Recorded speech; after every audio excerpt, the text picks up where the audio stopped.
Need to move your Bitcoin from Crypto.com over to Binance? The process is similar to any cross-exchange transfer. I'll show you the secure steps. Welcome back to Guide with Samuel. Moving Bitcoin lets you access different trading pairs or features on Binance.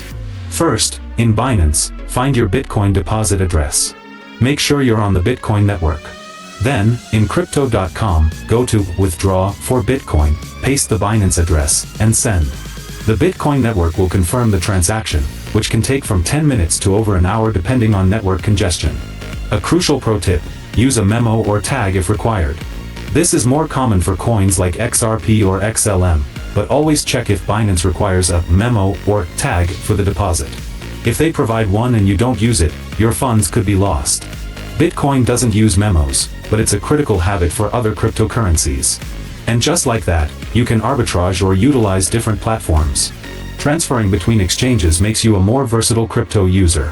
What's the main reason you transfer between exchanges?